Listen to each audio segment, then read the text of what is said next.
우리 옆에 사람에게 한번 인사합시다. 사랑합니다. 축복합니다. 감사합니다. 네, 감사합니다. 우리 지난주 암송구절 같이 볼까요? 지난주 암송구절 같이 보겠습니다. 시작. 그러나 주여 주는 긍휼히 여기시며 은혜를 베푸시며 노하기를 더디하시며 인자와 진실이 풍성하신 하나님이시오니. 시편 86편 15절 말씀. 아멘. 다윗의 고백이거든요. 우리 하나님은 그런 분이세요. 우리 하나님은 긍휼히 여기시는 분이시고 은혜를 베풀어 주시는 참 좋으신 하나님이세요. 우리 하나님은 노하기를 더디하시는 참 좋으신 하나님이시고요, 인자와 진실이 풍성하신 하나님이십니다. 이 하나님 더 사랑하고 주의 은혜 누리기를 축복합니다. 이번 주 암송구절 봅시다. 이번 주 암송입니다. 시작. 이런 것이 너희에게서 흡족한즉 너희로 우리 주 예수 그리스도를 알기에 게으르지 않고 열매 없는 자가 되지 않게 하려니와. 베드로후서 1장 8절 말씀. 아멘. 이번 말씀 묵상하면서 게으르지 않고 열매 없는 자가 되지 않게 한다. 주님은 우리에게 원하는 게 뭔지 우리가 알겠죠? 반대로 생각하면서도 묵상하고 나가는 저와 여러분 되기를 축복합니다. 축복합니다. 오늘 여러분과 함께 하늘의 오르사라는 제목으로 말씀을 이렇게 조금 나누려고 합니다. 원래 이제 이 말씀은 좀 시간이 더 있으면 이제 예수님의 승천 부분과 예수님의 재림 부분을 좀 나눠서 해야 되는데, 다음 주일이 또 이제 어린이 주일이고 하기 때문에 오늘 예수님의 승천과 예수님의 재림을 합쳐서 이렇게 좀 정리를 이렇게 조금 하려고 합니다. 그래서 하늘의 오르사라는 제목으로 말씀을 나누려고 합니다. 여러분, 어제 이렇게 고속도로를 이렇게 장례식장을 갔다 오면서 어떤 문구를 봤는데 이 문구는 이렇게 좀 같이 나눠야 되겠다라는 생각이 들었습니다. 혹시 비트박스라고 여러분 아세요? 비트박스? 아세요? 비트박스라는 단어가 어제 그 고속도로를 가는데 있더라고요. 그래서 이게 뭔가 이렇게 살펴봤더니, 여러분, 고속도로에서 차가 고장이 나고 또 가벼운 사고가 났을 때 2차 사고로 사건들이 많이 일어납니다. 그래서 그런 경우들을 위해서 사고가 나든지 문제가 있으면 비트박스, 비상등을 켜라. 깜빡이 등을 먼저 켜고, 그리고 트렁크를 열어라. 세 번째는 박이죠. 밖으로 나가라. 차 안에 있지 말고 밖으로 나가라. 그럼 어떤 분들은 차 안에서 신고를 하다가 기차가 와서 박아서 이렇게 사망 사고 이런 거 여러분 들어보셨을 거예요. 그래서 안전한 것이 중요하기 때문에 비상등을 켜고 트렁크를 열고, 그리고 일단 피해라. 그리고 나서 스마트폰으로 신고해라 라는 것이었는데, 우리가 뭐 잘 아는 것 같지만 막상 그런 일이 있으면 당황하게 되거든요. 그때 차 안이 절대 안전하지 않습니다. 사고 난 고속도로에서는 반드시 차에서 나오셔야 된다는 사실을 기억하시고, 비상등과 트렁크 그리고 또 밖에 피신하시고 나서 이렇게 연락하고 그렇게 하면 참 좋겠다 생각이 들었습니다. 여러분, 오늘 우리가 읽은 이 사도행전은 누가라는 의사가 기록한 그러한 내용입니다.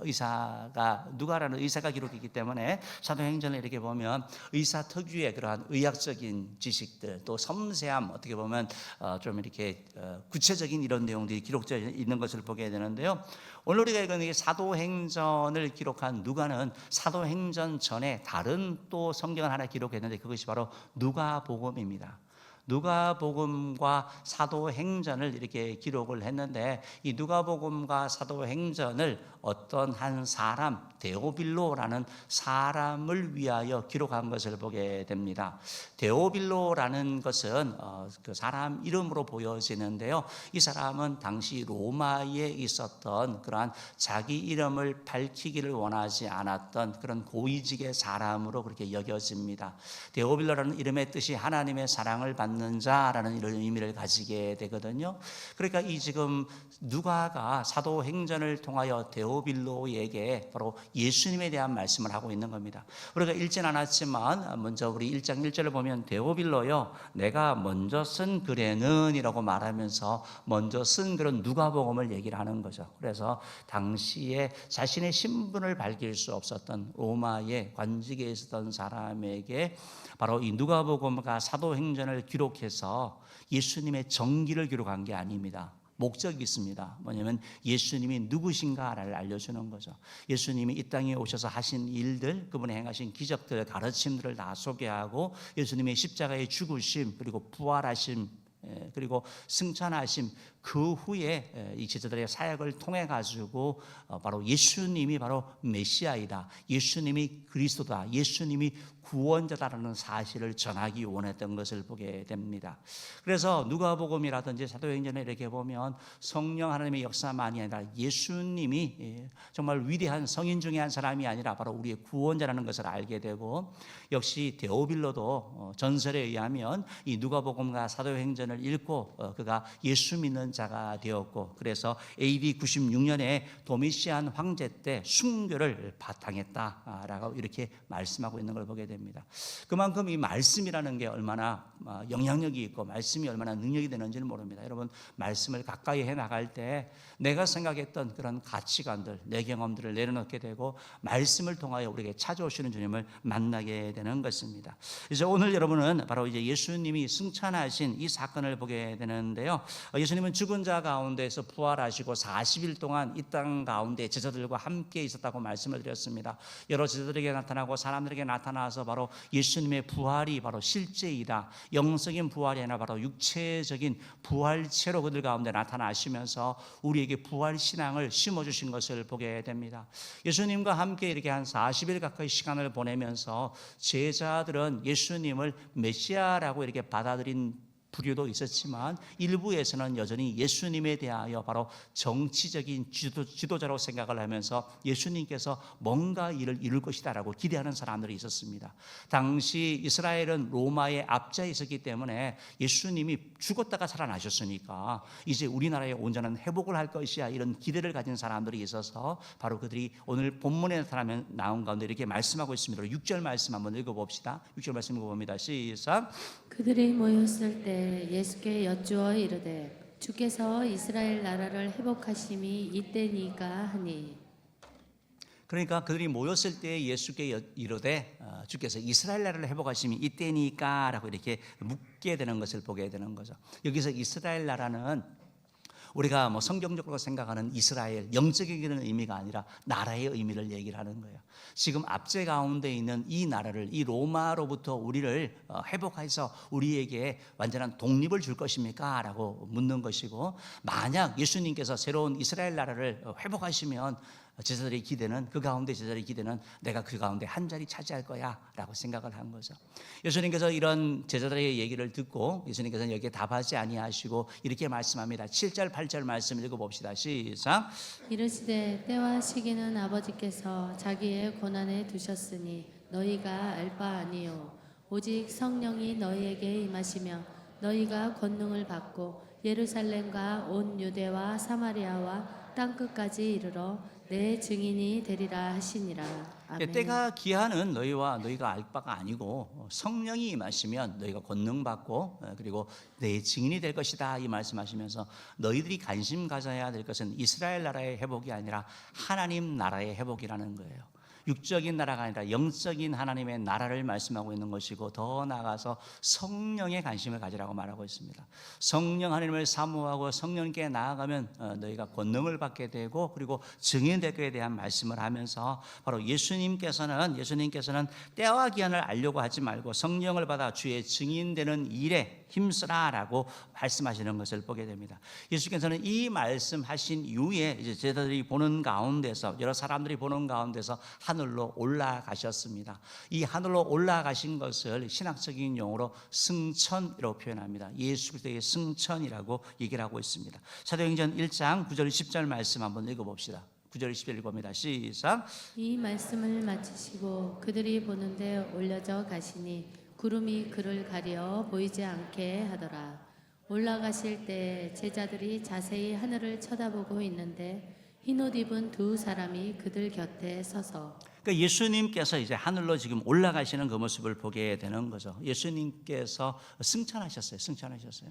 하늘로 올라가셨어요. 하늘로 올라가셨는데 여러분, 하늘로 올라가셨다. 이 하늘이 도대체 어디를 말하는 것입니까? 성경에서 하늘이라는 것은 세 가지로 사용되는 걸 보게 되는데요. 예수님께서 공중 나는 새를 보라라고 할 때 그 하늘, 즉 새들이 날아다니는 바로 그 낯선 하늘의 의미의 하늘이 있습니다.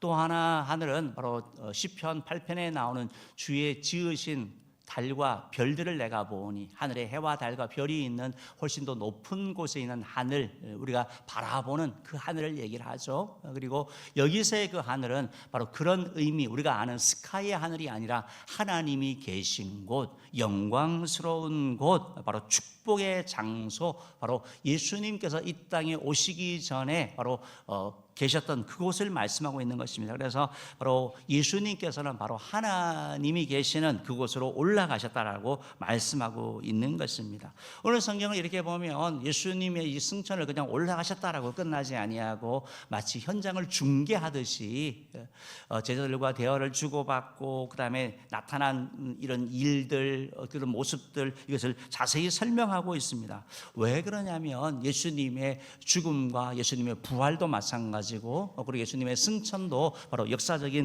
사실인 것을 우리에게 보여주고 있는 것이죠. 조작된 것이 아니라, 여러분 믿기 어려운 것이지만 예수님의 부활도 그렇지만 예수님의 승천도 사실이기 때문에 이 성경 말씀을 통하여 자세하게 얘기를 하고 있는 거죠. 지어낸 것이 아니다라는 것을 우리에게 말씀하고 있는 거죠. 특별히 누가복음을 보면 예수님이 승천하신 장소를 얘기를 하면서 베다니 앞까지라고 표현하고 얘기해야 되는데요, 이것은 예수님의 승천하신 장소가 바로 감람산 기슭이었음을 우리에게 알려주는 것을 보게 됩니다. 감람산 기슭은, 감람산은 예수님께서 겟세마네 동산이 있는 곳이거든요. 예수님께서 땀 흘려 이렇게 기도하신 그런 곳이고 하나님의 영광을 입고 승천하신 곳을 보게 됩니다. 우리 PPT 한번 좀 보여주시겠습니까? 저기 예수님이 승천하신 저기 이스라엘에 가면 있는 승천교회입니다. 승천교회, 즉 예수님이 승천하셨다는, 승천하신 곳으로 생각되어지는 장소의 교회를 만든 것이죠. 그래서 승천교회라고 불려지는 것이고, 안에 들어가 보면, 사진을 보면 이렇게 되어져 있습니다. 승천하신 장소를 이렇게 나타내고 있는 것을 보게 되는 것입니다. 여러분, 오늘 성경을 이렇게 보면 예수님께서 왜 승천을 하셨을까? 왜 승천을 하셨을까? 성경은 우리에게 바로 여러 가지 이유가 있지만 그 가운데 하나는 우리의 유익을 위해서라고 말씀하고 있습니다. 요한복음 16장 7절 말씀 한번 읽어볼게요. 시작. 그러나 내가 너희에게 실상을 말하노니 내가 떠나가는 것이 너희에게 유익이라. 내가 떠나가지 아니하면 보혜사가 너희에게로 오시지 아니할 것이요 가면 내가 그를 너희에게로 보내리니. 아멘. 예수님께서 제자들에게 내가 너희를 떠나갈 것이다 라고 말하고 있습니다. 여기서 떠나신다는 건 십자가에 죽으시고 부활하시고 승천하시는 걸 말씀하거든요. 떠나시는 것이 유익인 이유가 뭐냐면 내가 떠나가지 않으면 보혜사가 너에게 오시지 아니할 것이요, 예수님이 승천하심으로 말미암아 보혜사 성령, 우리를 도우시는 성령님을 보내시는 것을 말씀하고 있는 것이죠. 예수님께서는 이 땅에 계시면서 육체를 가지고 계셨기 때문에 제자들과 함께 있고 이스라엘이라는 어떤 지역에 제한되었다고 한다면, 이제 예수님께서 승천하심으로 말미암아 보혜사 성령을 보냄으로 말미암아 전 세계적으로 예수 그리스도를 구주로 영접하는 사람들의 심령 가운데 함께 거하시는 바로 놀라운 일을 행하시는 것을 말씀하는 거죠. 그래서 예수님이 내가 떠나는 것이 너에게 유익이다라고 말씀하고 있는 것을 보게 되는 것입니다. 사랑하는 성도 여러분, 예수님께서 이 승천하신, 하늘로 올라가신 것에 대한 오늘 표현을 이렇게 보면, 사도행전 표현을 보면, 우리는 오늘도 우리가 신앙을 고백했습니다. 신앙을 고백을 하면서 전능하사 천지를 만드신 하나님 아버지를 내가 믿사오며 그 외아들 우리 주 예수 그리스도를 믿사오니, 이렇게 고백을 하셨죠. 그리고 나서 뭘 고백했습니까? 이는 성령으로 잉태하사 동정녀 마리아에게 나시고 본디오 빌라도에게 고난을 받으사 십자가에 못 박혀 죽으신 것을 내가 믿습니다. 그 다음에 뭘 고백하셨습니까? 장사 지낸 바 되었다가 사흘 만에 죽은 자 가운데서 다시 살아나신 것, 즉 부활하신 것을 내가 믿습니다라고 고백을 했습니다. 부활하신 다음에 뭘 고백했습니까? 하늘에 오르사, 이게 승천입니다. 하늘에 오르신 것, 하늘에 오르셨다라고 표현되어 있는데, 우리가 읽은 성경에 보면 하나님, 예수님께서 하늘로 올리워지셨다, 즉 수동태를 나타내는 걸 보게 됩니다. 즉 하나님께서 예수님을 높이신 것을 말하고 있는 거거든요. 예수님께서 이 땅에 오신 것을 신학적으로 비하라고 표현을 합니다. 낮아지심입니다.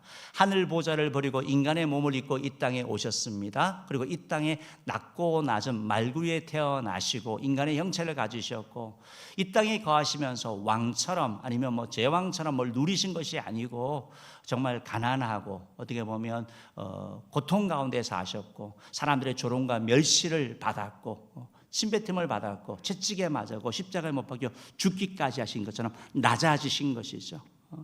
완전히 낮아지신 그 주님을 하나님께서 다시 일으키시고 높이시는 일, 그 가운데 하나가 바로 승천이라는 것입니다. 부활도 주님께서 높이신 일이고 그 부활하신 주님이 하나님의 보좌로 다시 올라가는 일, 그것이 바로 주님께서 그분을 높이신 사건인 것을 말씀하고 있습니다. 그래서 빌립보서 2장 9절부터 11절 말씀을 보면 이런 말씀이 있습니다. 읽어봅시다. 시작. 이러므로 하나님이 그를 지극히 높여 모든 이름 위에 뛰어난 이름을 주사 하늘에 있는 자들과 땅에 있는 자들과 땅 아래에 있는 자들로 모든 무릎을 예수의 이름에 꿇게 하시고 모든 입으로 예수 그리스도를 주라 시인하여 하나님 아버지께 영광을 돌리게 하셨느니라. 아멘. 이러므로 하나님이 그를 지극히 높여주셨다. 오늘 올려지셨다. 주님께서 높이심으로 말미암아 낮고 낮은 이 땅 가운데 어떻게 보면 가장 처참한 십자가의 죽음, 그걸로 끝난 것이 아니라 주님께서 그를 부활하시고 승천하게 하심으로 말미암아 높여주셔서 모든 무릎이 예수님의 옆에 무릎을 꿇고 모든 입으로 예수님을 주라 시인하고 하나님께 영광 돌리게 하셨다. 하나님이 그렇게 하셨다는 걸 말씀하고 있습니다. 예수 그리스도의 승천은 바로 하나님께서 개입하신 것을 말씀합니다. 하나님께서 낮고 낮은 이 땅에 오셨던 예수님께서 원래의 자리로 영광의 자리로 일으킨 것을 말씀하시는 것이고 이 예수님의 승천은 이 땅을 살아가는 예수 그리스도를 구주로 믿는 저와 여러분에게 소망을 주는 것입니다. 예수님께서 부활의 첫 열매가 되셔서 예수님을 믿는 저와 여러분이 삶을 마쳤을 때 우리의 죽음은 죽음으로 끝난 것이 아니라 우리에게 부활이 있는 것처럼 하나님께서 예수님을 높이셨던 것처럼 우리들도 하나님께서 높여주시고 사용하여 주시고 일으켜주시는 것을 말씀하고 있다라는 것입니다. 예수님은 더 이상 비하의 자리에 고난의 자리가 아니라 교회의 머리로서 영광과 승리의 자리로 올려주신 것, 이게 바로 승천이거든요. 주님께서도 때가 될 때 우리 삶 가운데 일하시는 것을 말씀하고 있는 것입니다. 사는 성도는 복음을 위하여 때로는 신앙 때문에 낮아짐의 위치에 머문다 해도 하나님께서 때가 되면 일으켜 주시는 것을 경험하게 되는 거죠. 아니 꼭 신앙 때문이만이 아니라 우리의 삶을 살면서 우리가 하나님을 믿고 나갈 때 하나님께서는 우리 삶 가운데 일으켜 주시는 것을 경험하게 됩니다. 높여 주시는 걸 경험하게 됩니다. 역정시키시는 하나님을 경험하게 되는 거죠. 죽은 자를 부활케 하시고 그를 승천케 하시는 하나님, 영광을 더딥혀 주신 하나님께서 우리 삶 가운데 그 일을 행하시는 것을 말씀하고 있습니다. 어떤 분들은 뭐 직장 생활을 하다가 갑자기 직장으로부터 이렇게 해고를 당한 거죠. 어떻게 살아가야 될지 망망한 가운데 정말 새로운 일을 도전하게 되고 그래서 그는 사업가로 하나님께서 길을 여시는 것을 경험하게 되는 것이죠. 어떤 분들은 사업이 너무 어려워서 정말 뭐 파산한 그런 상황도 이루어졌지만 하나님께서 또 다른 길을 여시는 것을 경험하게 되는 것이고 때로는 우리의 부부 관계가 정말 바닥처럼 정말 이혼일보 직전까지 가는 그런 상황 가운데 있을 수 있지만 하나님의 은혜가 그 가운데 임함으로 말미암아 서로 불쌍히 여기고 또 긍휼의 마음이 들어 하나님의 역사로 말미암아 뭐 인고 부부 부럽지 않은 정말 너무나 화목한 그런 가정, 서로 사랑하는 가정으로 바뀌는 일이 일어나게 되는 것을 경험하게 되는 거죠. 우리의 질병도 마찬가지입니다. 우리가 마음에 병이 들어서 그 병 때문에 사실은 내가 낮아짐, 죽음에 대한 생각을 하게 되고 그러나 그 이후에 하나님의 은혜로 말미암아 건강의 소중함을 알게 되고 회복하게 되고 더 강건하게 되는 은혜를 경험하게 되는 것이고 시간의 소중함을 알게 되는 것이고 가치 있는 삶을 살게 되는 것이죠. 속썩이는 자녀, 골칫거리는 자녀가 하나님의 은혜로 말미암아 효자 효녀로 바뀌는 일이 일어나게 되는 것, 우리가 경험하게 되는 것이죠. 구약의 인물 가운데 한나 같은 경우는 정말 낮은 자리에 있었죠. 왜? 아이들이 없었으니까, 자녀가 없었으니까 그 한나가 하나님께 간절히 기도하며 나갑니다. 그랬더니 바로 하나님께서 한나를 높여주셨습니다. 한나에게 사무엘이라는 귀한 아들을 주셨을 때 한나가 하나님께 이런 찬양과 이런 고백을 하게 됩니다. 사무엘상 2장 6절 8절 말씀 한번 읽어봅시다. 시작. 여호와는 죽이기도 하시고 살리기도 하시며 수월에 내리기도 하시고 거기에서 올리기도 하시는도다. 여호와는 가난하게도 하시고 부하게도 하시며 낮추기도 하시고 높이기도 하시는도다. 가난한 자를 진토에서 일으키시며 빈궁한 자를 거름더미에서 올리사 귀족들과 함께 앉게 하시며 영광의 자리를 차지하게 하시는도다. 땅의 기둥들은 여호와의 것이라. 여호와께서 세계를 그것들 위에 세우셨도다. 아멘. 아멘. 사랑하는 여러분, 여호와 이 예수 그리스도의 승천은 우리에게 하나님의 전능하심을 알려주는 거예요. 그 전능하심을 통하여 한나가 고백하게 된 것처럼 우리 하나님은 죽이기도 하고 살리기도 하고 가난하게도 하고 부하게도 하고 음부에 내리기도 하고 일으키기도 하고 낮추기를 하고 높이기도 하고 가난한 자를 진토에서 일으켜 주신다라는 거예요. 하나님께서 그를 축복하신다라는 거죠. 사랑하는 은혜의 성도 여러분, 예수 그리스도는 승천하셨습니다. 우리 하나님이 그 일을 행하셨습니다. 바라기는 저 여러분 모두가 바로 우리를 승천케 하신 예수 그리스도를 승천케 하신 하나님, 바로 우리 하나님이라는 사실을 기억하시고 그 하나님 앞에 나아가 바로 하나님의 회복하시는 일을 경험하는 저 여러분들을 주님으로 축복합니다. 두 번째로 예수 그리스도는 바로 하나님 보좌 우편에 앉아 계십니다. 하늘로 올라오신 예수님은 도대체 어디에 계시느냐? 바로 하나님 보좌 우편에 앉아 계시다라고 성령이 우리에게 말씀하고 있는 것입니다. 우리가 오늘 읽은 이게 사도행전 1장에는 예수님이 하늘로 올리우신 내용만 나와 있지만 보좌 우편에 있다는 말이 없습니다. 그렇지만 다른 성경을 보면 예수님에 대한 고백이 이렇게 나타나는 걸 보게 되는데요. 히브리서 12장 2절 말씀 한번 읽어볼까요? 시작. 믿음의 주여 또 온전하게 하시는 이 예수를 바라보자. 그는 그 앞에 있는 기쁨을 위하여 십자가를 참으사 부끄러움을 개의치 아니하시더니 하나님 보좌 우편에 앉으셨느니라. 아멘. 아멘. 하나님 보좌 우편에 앉으셔다. 이 땅에 낮고 낮은 그 가운데 삶을 삶고 십자가를 참으시고 했더니 하나님께서 높여주셔서 하나님 보좌 우편에 앉으셨다라고 말씀하고 있는 거죠. 하나님의 보좌라는 것은 하나님이 통치하시는 것을 말하고 있는 거거든요. 하나님의 보좌 우편이라는 것은 바로 영광의 자리, 권능의 자리를 얘기를 합니다. 통치의 자리를 얘기를 합니다. 그래서 바로 예수님께서 승천하셔서 하나님의 보좌 우편에 앉으셨다라는 말씀은 바로 하나님과 함께 온천한 만물을 통치하시고 다스리는 것을 말씀하고 있는 것입니다. 하나님의 말씀은 계속해서 또 말씀하고 있는데 고린도서 3장 1절도 말씀하고 있습니다. 한번 읽어봅시다. 시작. 그러므로 너희가 그리스도와 함께 다시 살리심을 받았으며 위의 것을 찾으라. 거기는 그리스도께서 하나님 우편에 앉아 계시느니라. 아멘. 하나님 보좌 우편에 앉아 계시는 거, 바로 하늘로 올리신 예수님께서 보좌 우편에 앉아 계시면서 이곳에서 그러면 도대체 우리를 위하여 뭘 하고 계시느냐? 예수께서는 이 땅에서 인간으로서의 인간의 몸을 입고 오셔서 이 땅에 사역을 하시고, 그리고 마지막 남은 사역은 이 땅에 심판주로 오시는, 재림주로 오시는 사역이 있습니다. 지금 현재 예수님은 뭘 하신? 하나님의 보좌 우편에 앉으셔서 온천한 만물을 통치하시고 다스리실 뿐만 아니고 특별히 하나님의 교회, 주의 백성들에 대하여 하나님이 은혜를 베푸시고 그들을 위하여 중보기도 하시는 것을 말씀하고 있습니다. 요한에서 2장 1절 말씀 한번 읽어보겠습니다. 읽어봅시다. 시작. 나의 자녀들아 내가 이것을 너희에게 쓰고 너희로 죄를 범하지 않게 하려 함이라. 만일 누가 죄를 범하여도 아버지 앞에서 우리에게 대언자가 있으니 곧 의로우신 예수 그리스도시라. 아멘. 여러분, 하나님은 우리가 죄를 범하지 않기를 원합니다. 아이고 죄 짓고 회개하면 되지, 그거 아니에요. 그거 믿음이 아니에요. 죄를 짓지 않으려고 하지만 죄 짓고 넘어지고 더럽혀지고 실수하고 추하고 그렇다 한다 하더라도 그렇게 되었을 때 우리에게 대언자가 있다라고 말하죠. 여기 대언자가 바로 우리를 위하여 말씀해 주시는 분, 우리를 위하여 옆에서 도와주시는 분, 파라클레이토스라는 단어를 쓰는 걸 보게 되거든요. 그러니까 이 대언자가 누구냐? 예수님이다라고 말합니다. 하나님의 보호자 우편에 앉으신 예수님께서 우리를 위하여 연약해서 그런 거예요. 하나님 부족해서 그런 거예요. 내가 그 죄 때문에 십자가에 못 박혀 죽었잖아요. 그러면서 우리를 위하여 대언하여 주시는 분, 우리의 변호사, 우리를 위한 변론자, 바로 예수님이 바로 그 일을 행하시는 것을 말씀하고 있습니다. 예수님은 이 땅에 인간의 몸을 입고 오셨기 때문에 우리와 함께 인간의 처지를 잘 알게 되는 거예요.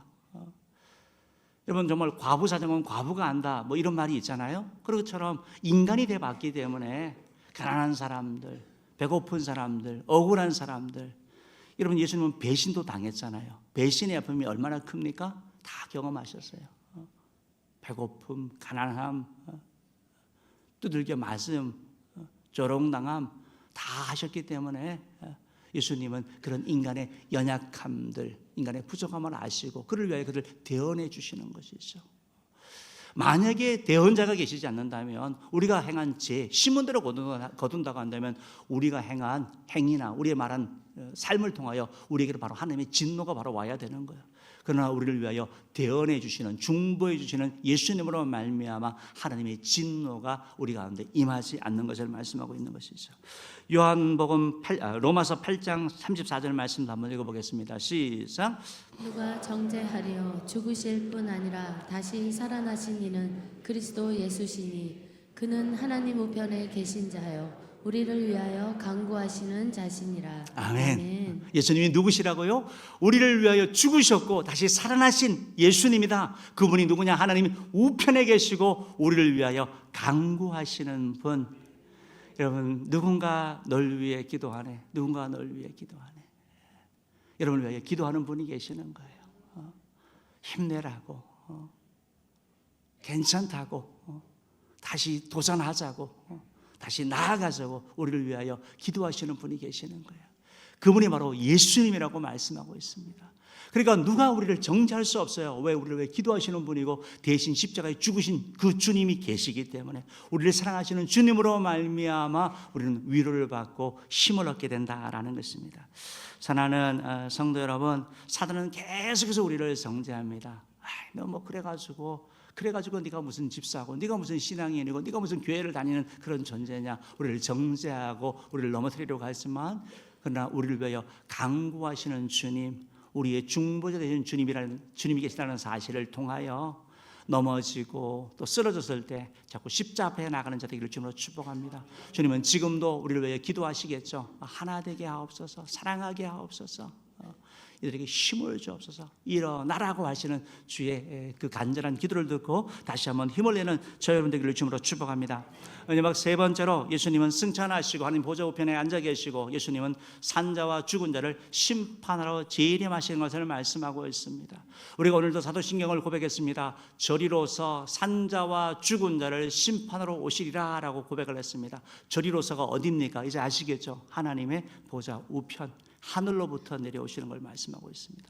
천국으로 하나님이 계신 곳에서부터 이 땅 가운데 오셔서 산자와 죽은 자, 누가 살았고 누가 죽은 자를 얘기를 합니까? 예수 생명이 있는 자와 예수 생명이 없는 자, 예수를 믿는 자와 믿지 않는 자, 예수 그리스도를 구주로 영접한 자와 영접하지 않은 자를 심판으로 오신다라고 성경이 말씀하고 있다라는 것입니다. 바로 예수님께서 그 일을 위해서 오시는 것이죠. 오늘 사도행전 1장 11절 말씀은 바로 예수님의 재림에 대한 말씀을 하고 있는데요. 한번 읽어봅시다. 시작.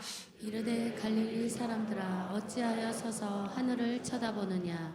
너희 가운데서 하늘로 올려지시니 예수는 하늘로 가심을 본 그대로 오시리라 하였느니라. 아멘. 아멘. 이 말씀이 얼마나 중요한지 몰라요. 그러니까 흰옷 입은 두 사람은 천사를 얘기를 하거든요. 예수님이 하늘로 올라가시니까 이제 구름이 가려서 보이지 않게 되었습니다. 그때 갈릴리 사람들은 하늘 계속 쳐다보잖아요. 예수님 올라가시니까. 그걸 보면서 하는 말씀이 왜 하늘 쳐다보느냐? 너희 가운데 하늘로 올려오신 예수는 하늘로 가심을 본 그대로 오시리라 라고 했습니다.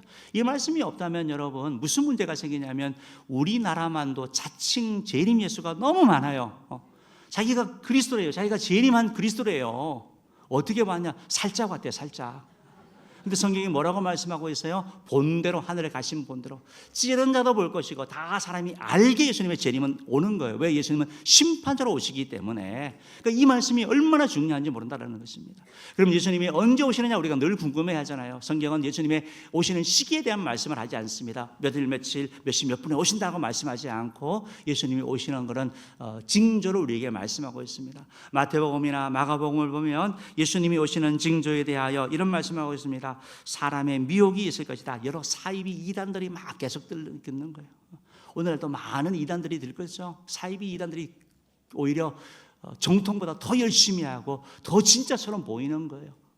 이런 일이 일어나라고 말하고 있습니다. 도처의 전쟁과 기근과 지진이 있을 것이다.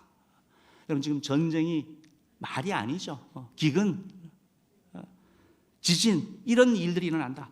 핍박이 있는다. 핍박이 있을 것이다. 예수 믿는 것 때문에 핍박받는 일이 일어날 것이다. 복음이 만국에 전파된다. 오늘 우리 김옥성 선생님도 오셨지만 우리 한국교회에 얼마나 복음을 전하기 위해 애씁니까? 바로 주님의 복음을 전하기 위해서 구석구석 들어가서 복음을 전하는 거예요. 복음이 전하여져야지 주님이 오신다고 말하고 있습니다. 서로 대적한다. 식구끼리, 가족끼리 서로 대적해요. 미워하고 싸우고 성도들끼리 그렇습니다. 멸망에 가증한 것이 서지 못할 곳에 선다. 우상이나 어떤 잘못된 것이 하나님의 거룩한 교회라든지 이런 곳을 지덮게 되는 이런 끔찍한 일이 일어난다는 것이죠. 교회가 아니라 만몬을 섬기는 곳으로 바뀌는 일이 일어나게 되는 걸 말하는 거. 거짓 선지자들이 일어나서 이적과 기사를 통해 가지고 막 기적을 행해 가지고 막 속이는 이런 일들이 일어나게 되는 것이고, 하늘의 징조가 보이면서 하늘 해와 바다가 바뀌는 것, 기상 이변이 일어나는 것에 대한 말씀을 하고 있습니다. 재림의 시기는 알 수 없지만 우리가 아는 것은 뭐냐면 예수님이 다시 오신다라는 것이죠. 그리고 지금이 멀지 않았다는 것이고, 초대교회 때부터 그렇게 돼서 아멘 주 예수옵소서, 마라나타 오늘 찬양대가 했던 것처럼 아멘 주 예수 오시옵소서라고 이렇게 고백하며 나가는 저 여러분들이 될 줄 믿습니다. 사랑하는 성도 여러분, 예수님의 재림은 산자와 죽은 자를 심판으로 오신다라고 말씀하고 있습니다. 재림의 목적이 심판이에요. 구원이 아니에요. 예수님의 초림은 구원자로 오셨고 예수님의 재림은 심판주로 오시는 거예요. 마태복음 25장 31절 33절 말씀 읽어봅시다. 시작. 인자가 자기 영광으로 모든 천사와 함께 자기 영광의 보좌에 앉으리니 모든 민족을 그 앞에 모으고 각각 구분하기를 목자가 양과 염소를 구분하는 것 같이 하여 양은 그 오른편에 염소는 왼편에 두리라. 양과 염소를 구분하는 것처럼 하나님께서 예수님께서 재림하셔가지고 심판대 앞에 서서 산자와 죽은 자를 구분하신대요. 명하게 구분되는 거예요. 비슷해 보이지만 완전히 다른 것처럼, 바로 예수 그리스도를 구주로 영접했느냐 영접하지 않느냐에 따라서 영광과 존귀와 천국을 선물로 주는 것이고, 마귀와 그를 따르는 추종자들과 불신자들, 믿지 않는 자들에게는 바로 지옥이 주어지는 무서운 심판을 말씀하고 있다는 것입니다. 그렇기 때문에 우리는 예수님의 재림을 기억을 하면서 우리 삶을 잘 살아가는 저와 여러분이 되어야 될 것입니다. 어떻게 예수님의 재림을 준비하며, 오늘 11절 말씀 다시 한번 읽어봅시다. 11절 말씀 다시 한번 읽어보겠습니다. 사도행전 1장 11절 말씀 다시 읽어봅시다. 시작. 이르되 갈릴리 사람들아 어찌하여 서서 하늘을 쳐다보느냐. 너희 가운데서 하늘로 올려지시니 예수는 하늘로 가심을 본 그대로 오시리라 하였느니라. 아멘. 어찌하여 하늘을 쳐다보고 있느냐. 하늘 쳐다보지 말고 현장으로 가라고 말씀하고 있는 거예요. 주님께서는 우리가 일하기를 원하는 거예요. 움직이기를 원하는 거예요. 그냥 가만히 앉아서 언젠가 오시겠지가 아니고 주님이 당부하신 사명을 감당하면서 나아가기를 원한다라는 것입니다. 우리에게 열심히 일하라고 말씀하고 있습니다. 우리가 힘써야 될 일이 무엇입니까? 히브리서 10장 25절 말씀 읽어볼게요. 시작. 모이기를 피하던 어떤 사람들의 습관과 같이 하지 말고 오직 권하여 그날이 가까움을 볼수록 더욱 그리하자. 그날이 가까움이 무슨 말인지 여러분 아시겠죠? 심판의 날, 재림의 날이 가까울수록 더욱 열심히 모여라 라고 말하고 있습니다.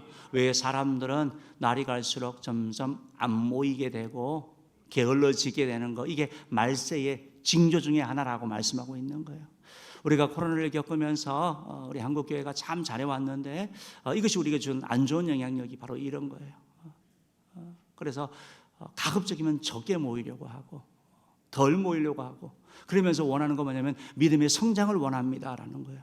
여러분 일주일에 한 번 예배드리고 무슨 믿음이 성장합니까?